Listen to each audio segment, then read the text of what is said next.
The modern workplace is changing, and with that, the way we work has to inevitably change as well.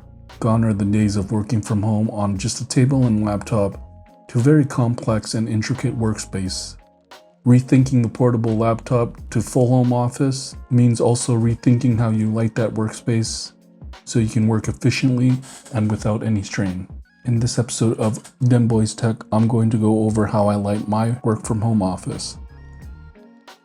So I like to think of lighting as practical and accent. Practical lighting, like the lamps on your desk or the standing lamps in your corner, help to add to the brightness of the room when it starts to get dark.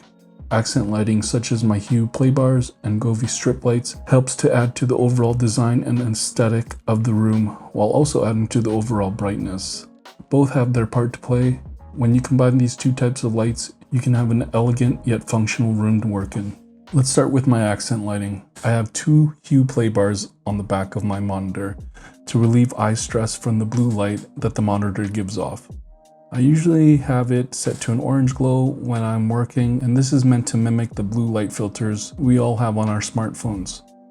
Working long periods at a time, you will put strain on your eyes, so that extra orange, soothing glow will help you squeeze out those last few hours of working. Both of these also add a very cool accent to the monitors. Coupled with the monitor arms, it really does look like the monitors are floating.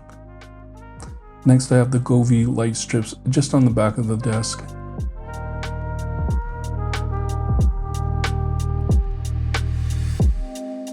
The desk is the Carlby countertop with Alex desk drawers. I know it's been played out, but these also add to relieve that stress on your eyes, as well as also add separation to the desk as a whole and gives a clean and elegant look. One thing I will mention is that if you have the money for the Hue lights, I would just spring for them. Yes, the brands like Govee are cheaper, but there are times where it will stop working with Google Home and Google Assistant, and I will have to disconnect and reconnect the Govee app in the back end, or I will have to restart the lights altogether. With Hue, since it has its own hub, I have never had any issues or disconnections and compatibility issues. The Hue ecosystem is more, but I think in the end, the product on a whole is just solid and premium. There's not much to say about the practical lights. I have two practical lights, my standing lamp from IKEA, the Hector, with a Hue bulb in it, and my ceiling lights I've replaced with Hue bulbs as well. I still have to fill out the other half of my office with a couch and maybe a table or a side table. So I was thinking I would have to get at least another standing lamp and a strip light for behind the couch. With all these smart lights, you will need a way to control them. For me, it is the Google ecosystem. I have various Google products around the house, so I can essentially control my workspace from anywhere from the house. I have a Google Hub on my desk, and this is basically the master control.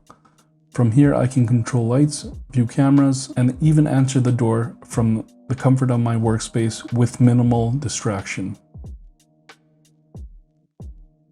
Let me take you through a day. I have a routine from Monday to Friday set to 7:45 to end of day. Right in the morning when it's still dark, Google will turn on my office lights and a smart plug that my work laptop is plugged into. The lights will help me gradually wake up, and I skip the boot up on my work laptop and am ready to log in right away. The light will turn off as the morning turns into afternoon, and I have reminders throughout the day to get up and stretch. As the day ends, everything from my work from home office shuts down automatically. When it's time to relax and entertain, we have the TV and media area. For now, the TV area, I have a Govee light strip on the back of my Samsung TV. This TV already has that floating and clean aesthetic because I've hung it up on a wall mount. So when you match that with the lights, it truly has that separation from the wall, so it looks extra sleek. On the bottom console, the IKEA Besta unit, I have a Hue light strip. This not only adds separation, but ties in the TV and console together. As I mentioned, if you have the money for Hue, I would say spend it. Not only is the ecosystem very reliable, but if you start to mix and match smart lights from different brands, it could be hard to match the color temperature. As you can see, when I try to match the TV and console lights to say something like orange, you can see that they are a little bit off. Not a big deal, but someone as OCD as me, it can be a bit bothersome. Another reason why I would prefer to have the lights all in the same ecosystem is that when you have scenes that will change the color to a certain theme and curated colors, so the lights will accent each other and really change the mood of the room.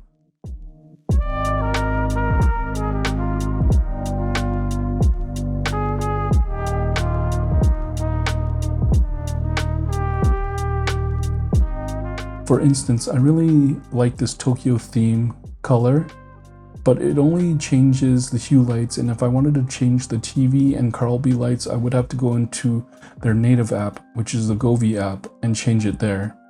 There's a limited workaround to this. You can link both the Hue and Govee apps into the Google Home app, and there you can change the lights all in the same time. But I am not a fan of this because the list of themes and colors is very limited and not very dynamic. It basically changes all the lights to one color.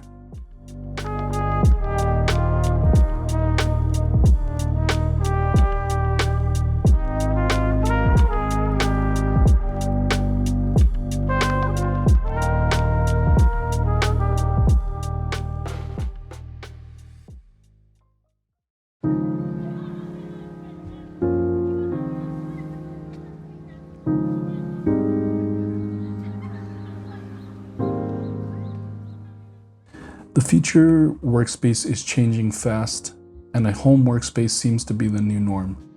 This is where you will most likely be spending the majority of your time, so it might as well be a space where you can relax and be productive for a long period of time.